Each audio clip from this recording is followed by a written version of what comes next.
नमस्कार. गणपती बाप्पा मोरया. इंद्रायणीच्या आजच्या भागात आपण बघणार आहोत.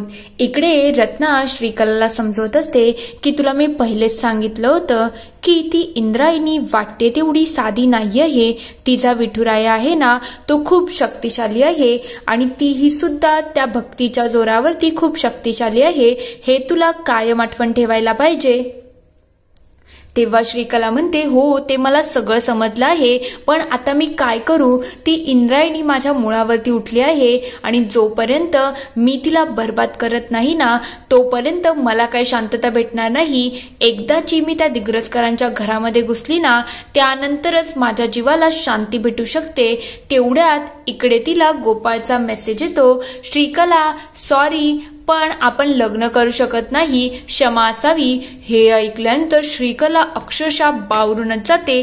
ती सगळ्या गोष्टी इकडे तिकडे फेकायला सुरुवात करत असते. पहिले ती टेबलवरच्या सगळ्या गोष्टी फेकते आणि त्यानंतर तिथे जे काही कात्रणं जे काही लागलेलं असतं ते सगळं फेकायला लागलेली असते. तेवढ्यात रत्ना तिला अडवायला जाते आणि म्हणायला लागते, अगं बस कर श्रीकला, काय झालं आहे जी तू एवढी हायपर झाली, मला सांग तरी. तेव्हा श्रीकला लगेच इकडे रत्नाला सांगायला लागते, माझ्या जवळ जो एक मार्ग उरला होता त्या दिग्रसकरांच्या घराच्या आत जाण्याचा, तो मार्ग सुद्धा त्या मूर्ख गोपाळने बर्बाद केला आहे. त्याने मेसेज केला आहे की तो माझ्याशी लग्न करू शकत नाही. हे ऐकल्यानंतर आता रत्नाला सुद्धा खूप टेन्शन आलेलं असतं की आता आपण त्या दिग्रसकरांच्या घरामध्ये कसं घुसायचं. तर दुसरीकडे गोपाळ, तेवढ्यात तिथे इंद्रायणी येते आणि गोपाळला बघून ती आश्चर्यचकित होते की याचं चाललं तरी काय आहे. तेव्हा गोपाळ विचारतो, काय ग, आज सूर्य कुठे उगवला आहे जे तू माझ्या दरवाजावरती आली आहे, म्हणजे पूर्वेलाच उगवला ना? तेव्हा इंदू म्हणते, हो पूर्वेलाच उगवला आहे, मला थोडं तुझ्याशी बोलायचं आहे, त्याच्यासाठी मी इथं आली आहे. तेव्हा तो म्हणतो, तुम्हाला आणि माझ्याशी बोलायचं आहे, हे काय मला मान्य नाही आहे, सांगा की काय बोलायचं आहे. तेव्हा ती म्हणते, गोपाळ तू माझा लहानपणीचा मित्र आहेस. तेव्हा तो म्हणतो, आता हे लहानपणीचा मित्र इथे काही काढू नको, जे काही असेल ते सरळ आणि स्पष्ट बोल. तेव्हा ती विचारते, सरळच विचारते, तुझं खरंच त्या श्रीकलावरती प्रेम आहे का? हे ऐकल्यानंतर गोपाळ थोडा आश्चर्यचकित होतो की ही मला श्रीकलाबद्दल का बरं प्रश्न विचारते. तेव्हा तो म्हणतो, तुला काय घेणं देणं माझं तिच्यावरती प्रेम आहे की नाही?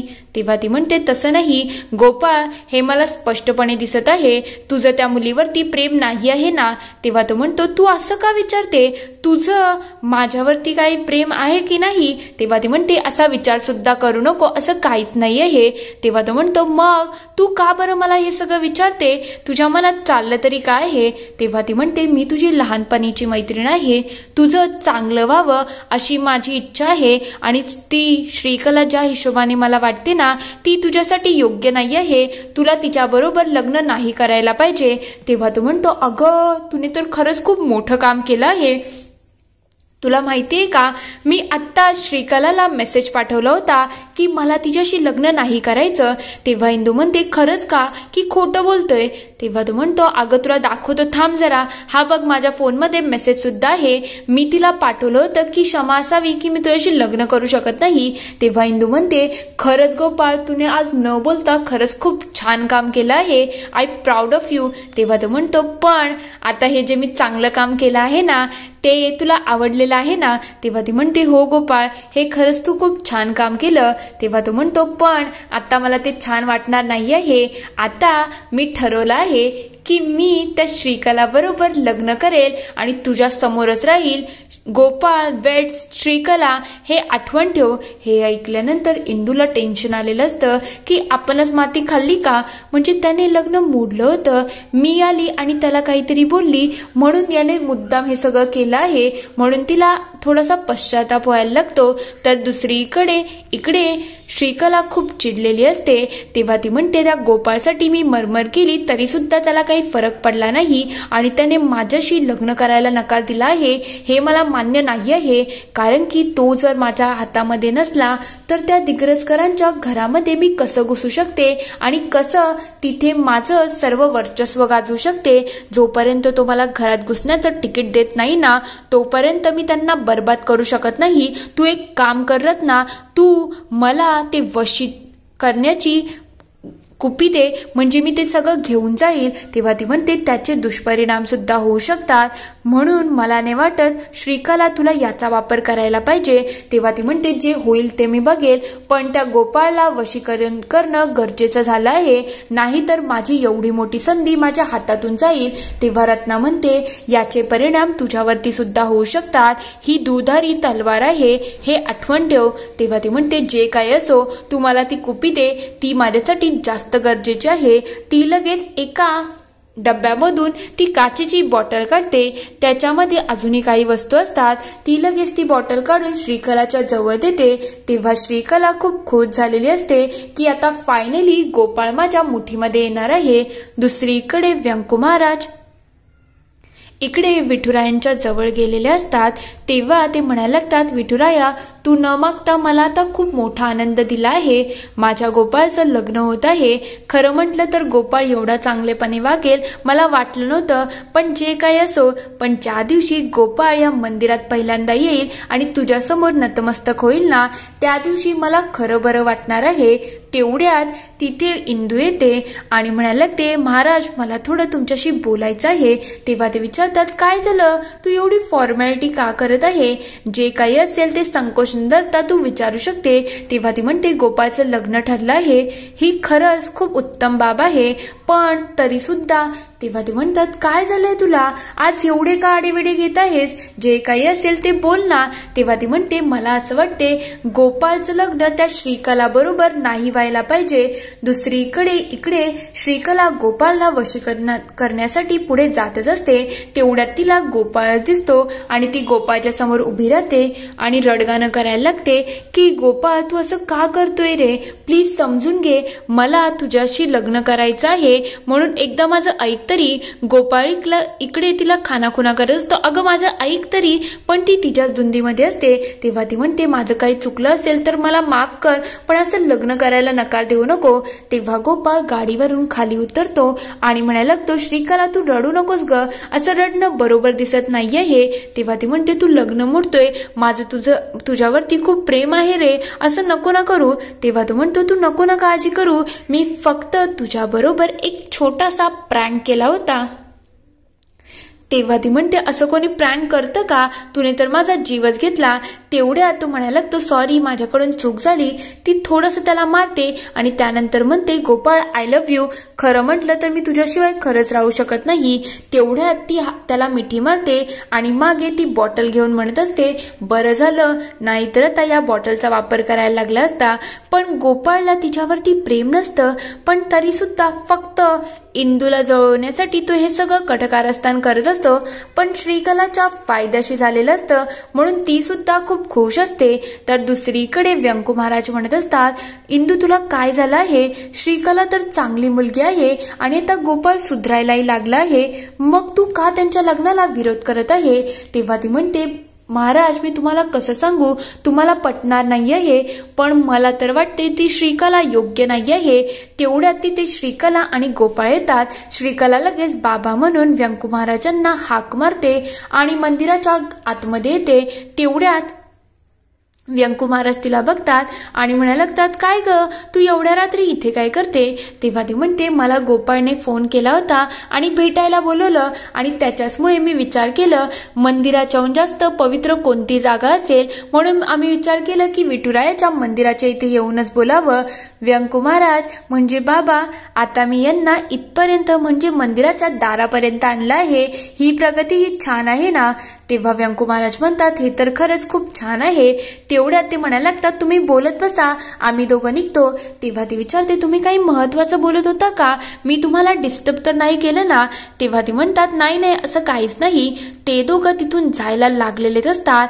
तेवढ्यात श्रीकला मुद्दामून इंदूच्या पायामध्ये पाय घालते आणि तिला तिला पाडायला जाईल तेवढ्यात तिच्याच हातून ती काचेची वशीकरणाची बॉटल खाली पडते आणि इंदू त्या बॉटलला बघून आश्चर्यचकित होते की हे सगळं काय आहे आणि श्रीकलाच्या हातून ती बॉटल पडते म्हणून तिला स्वतःवरतीच थोडा राग आलेला असतो. इंदू लगेच विठुरायाच्या कडे मागे वळून बघते आणि तिला थोडासा संशय वाढलेला असतो. तेव्हा सगळेजण तिथे उभे राहतात. तेव्हा इंदू विचारते, काय ग, हे सगळं काय आहे? ही कसली बॉटल होती, मला आत्ताच्या आत्ता सांग. तेव्हा ती म्हणते, काय नाही, ही औषधाची बॉटल होती. खरं म्हणजे जालिम औषध आहे. मला मायग्रेनचा त्रास आहे ना, त्याच्यामुळे मी औषध बरोबर घेऊनच फिरते. तेव्हा व्यंकू महाराज म्हणतात, ठीक आहे, जे झालं ते झालं, पण आता तुला औषध घेऊन फिरायची गरज नाहीये. खरं म्हटलं तर तुझा नवराच डॉक्टर आहे, मग तुला औषधांची गरज लागणार नाही. तेवढ्यात इथला आतला दिवा विझतो. इंदूचं लक्ष त्या दिव्याकडे जातं. तेव्हा व्यंकू महाराजांना ते सांगायला लागते, व्यंकू महाराज, दिवा विझला आहे, हा दिवा कधीच विझत नाही. तेव्हा ते म्हणतात, अगं हवेमुळे विझला असेल, तू नको ना एवढी काळजी करू. तेव्हा ती म्हणते, नाही, काहीतरी नक्कीच गडबड आहे, मला आत जायला पाहिजे. व्यंकू महाराज सुद्धा तिच्या बरोबर आत येतात. तेव्हा इंदू म्हणते, इतकी वर्ष झाली हा दिवा कधीच विझला नाही, काहीतरी संकेत आहेत जे विठुराया आपल्याला देण्याचा प्रयत्न करत आहे. तेवढ्यात ते म्हणतात, अगं जाऊ दे, तू पुन्हा दिवा लाव ना. इकडे श्रीकलाला थोडी काळजी वाटत असते की तिची एक बॉटल वाया गेली. तेवढ्यात इंदू दिवा लावते आणि व्यंकू महाराज सुद्धा पाया पडतात. तेव्हा ते बाहेर येऊन म्हणायला लागतात, श्रीकला, आता थोडा उशीरच झाला आहे, तू सुद्धा घरी जा, आम्ही सुद्धा घरी जातो. सगळे लगेच घरी जायला निघतात. पण श्रीकला इंदूला एक लुक देते की बघ, मी सगळं मिळवलं आहे आणि तुझी इच्छा नसताना सुद्धा आता मी या घरची सून होणार आहे. तिच्या नजरेतून इंदूला खरखर समजतं की हिच्या मनामध्ये काहीतरी नक्कीच कालवेळ आहे. तेवढ्यात तिचं लक्ष त्या काचेच्या बॉटलकडे जातं. तिथली सगळी जागा आहे ती काळी झालेली असते आणि इंदू ते बघून विठुरायाकडे वळते. का हे सगळं काय आहे विठुराया, तेही तुझ्या मंदिरात? तर दुसऱ्या दिवशी सकाळी इंदू इकडे दही साखर घेऊन येते, कारण की सरपंच म्हणून अध्यक्षचा आज पहिला दिवस असतो. तेव्हा तो म्हणतो, आज मी सरपंच होऊन पहिल्या दिवशी कामाला चाललो आहे, मग आता माझ्या बायकोनी मला असं मस्त मस्त फील करून द्यायला पाहिजे ना. तेव्हा ती म्हणते, पहिले तू दही साखर खा आणि मी तुला पूर्णपणे विश्वासानं सांगते की मोहितने जी काही कामं अर्धवट ठेवली आहेत ना, ती सगळी तू पार पाडशील आणि चांगलं नेतृत्व सुद्धा करशील. तेव्हा तो म्हणतो, ते तर मी करेलच, पण आज मला थोडं लो फील होत आहे, मग त्याच्यासाठी एक टाईट झप्पी तर व्हायला पाहिजे ना. इंदूला तो मिठीत घेतो आणि म्हणतो, मला तर तुला सोडून जायची बिलकुल इच्छा नाही आहे, असंच राहिलो तर चालणार नाही का. तेव्हा इंदू म्हणते, चावटपणा करू नको आणि एक गोष्ट आठवण ठेव, तुला आता सगळी कामं नीट पार पाडायची आहे. तेव्हा तो म्हणतो, मी सरपंच आहे, असं तू मला ऑर्डर देऊ शकत नाही. तेव्हा ती म्हणते, मी शिक्षिका आहे, एकदा जे शिक्षक होतं ते कायम शिक्षक राहतात, म्हणून तुला काम नीट करायला पाहिजे, नाही तर धपाटे सुद्धा मिळू शकतात. तेव्हा अध्यक्ष म्हणतो, धपाटे? मग तर चांगलंच आहे, त्यानिमित्त का होईना तू माझ्या जवळ तरी येशील, हेच माझ्यासाठी जास्त चांगलं आहे ना. तेव्हा ती म्हणते, आदू आता बस कर, तुला जायला पाहिजे. ती अक्षरशः धक्का मारून त्याला रूमच्या बाहेर काढते. तेवढ्यात अध्यक्ष पुन्हा येतो आणि म्हणायला लागतो, इंदू, मला एक प्रश्न पडला आहे की आता मला जी सगळी कामं करायची आहेत त्याच्यामध्ये बायकोचं प्रेम सुद्धा पाहिजे ना. I love you Indu. तो आय लव्ह यू बोलून तिथून निघून जातो आणि इंदूलाही या सगळ्याने थोडा आनंद फील होत असतो.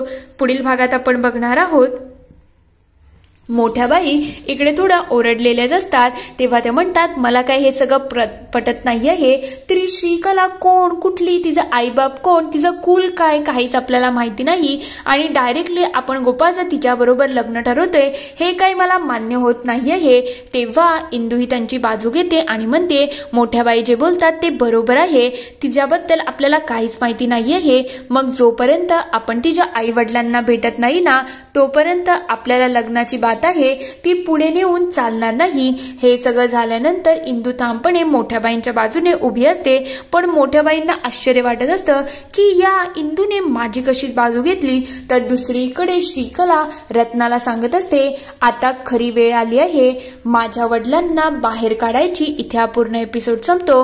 आता नेमके श्रीकलाचे वडील तरी कोण आहेत, तुम्हाला काय वाटतं ते मला कमेंटमध्ये नक्की कळवा. व्हिडिओ आवडला असेल लाईक करा, शेअर करा, चॅनलला सबस्क्राईब करून घंटी वाजवायला विसरू नका. नवीन व्हिडिओजच्या नोटिफिकेशनसाठी. व्हिडिओ बघितल्याबद्दल धन्यवाद.